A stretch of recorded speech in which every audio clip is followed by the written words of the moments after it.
It's time to hit the skins with 106.7 The Fan's Sports Junkies.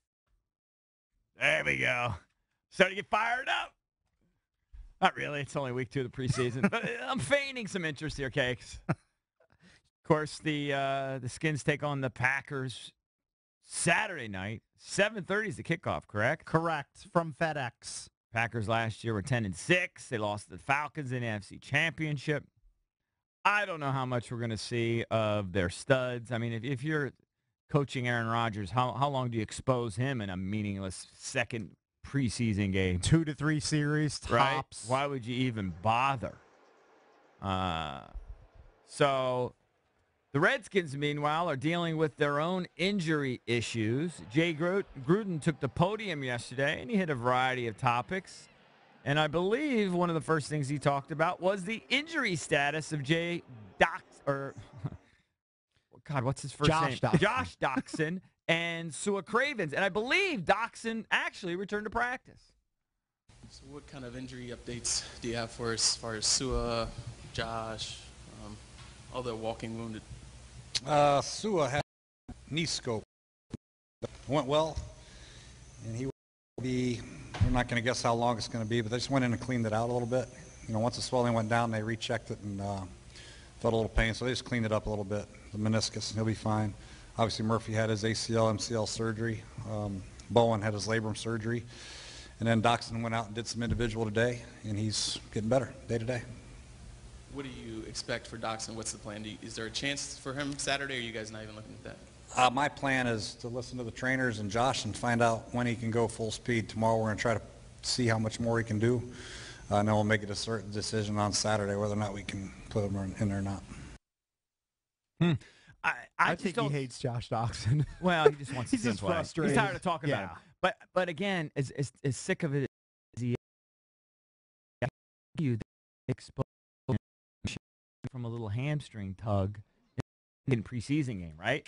I'd be flabbergasted if he played. And hamstrings are particularly tricky for wide receivers. I mean, it's bad for any player, but wide receivers who need that burst, that explosion, if you have a dinged-up hamstring, that can linger throughout the entire season. It would just be amazing to me if they played him. But I'd love to see him. I would love to see this toy. I know Scott McLuhan was asked about Doctson. You know, he's been just answering a firestorm of tweets. Right. And people are like, look, since you've seen him and we haven't had an opportunity to see him, you know, what can we expect? And he basically said he's going to be a really, really good player. He's a football player. He's a football player, man. He'd be really, He'd do that old bit. He's going to be really, really That's good his player. bit. He loves it. Yeah. Jay was also asked some other things, of course. He was asked about the slow start last week and if he's concerned about that. Jay, you and Kirk both used the same phrase, wake-up call after the Baltimore game. Has that, coming out of that, have you changed anything about your approach to either the meetings or practice in the days that remain between now and September 10th? We're still preparing. We're still preparing the same way. We're going to get these guys prepared. I just think when you talk about wake-up call, I just think everybody has to come out and understand the other team has an agenda also. We didn't match the same agenda, and that's probably my fault. So, 6 plays, 2 3-and-outs for the number 1 offense wasn't what we expected, but we expect our offense to come out and play a little bit better, more physical, try to get the running game going a little bit. 2.2 yards a carry is what I was most disappointed in the whole game. For us to be a physical football team, we have to be able to run the ball better. He was also asked about calling plays, right? I know that was one of the hot takes after the first preseason game. People all of a sudden started calling in, jumping ship, saying he can't call plays and be the head coach. Right, is there too much on his plate? I guarantee you that upset him. Jay, now that we're a month or so into camp and preseason, where are things with you with regards to the coaching and the play calling, and what do you want to do for this next for you?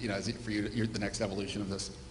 Yeah, I mean, you guys are making a bigger deal about it than I am. I'm fine with it. I have a call sheet. I got all the plays broken down in certain categories, and a lot of them some of them I call by gut feel, some of them I call based on what we've game planned. Some game plans will be more extensive than the ones we have in the preseason, but the big thing is I want to call plays that the quarterbacks are comfortable with and the players are comfortable with, and plays that we've repped out here so they can go out there and execute and play at a fast, high level. and then it's up to them and how they execute it. No play is going to be perfect.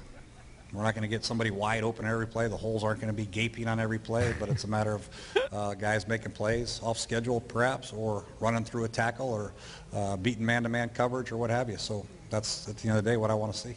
Give me the play calling chart. That's my Clint Eastwood doing. They give me the seating chart from In the Line of Fire. Gotcha. I have no problem with him calling plays. It's what he's done. What else is he going to do? His whole life. Call timeouts and make fourth down calls? And by what the else way, is he going to do? For those that Just called stand there. in, and you can call in now if you want at 800-636-1067 because it is Open Line Thursday, to have any sort of conclusion based on the 6 plays the first team offense did. Yes, it was terrible, but if you think about it, the first play, I believe, was a pass to Terrell Pryor. Yeah. It appeared that he was open. He was the open. throw was a little bit high, was high a little bit behind him. and maybe he could have caught it. He but should have. That's a solid play. And if they connected on that play, boom, first down.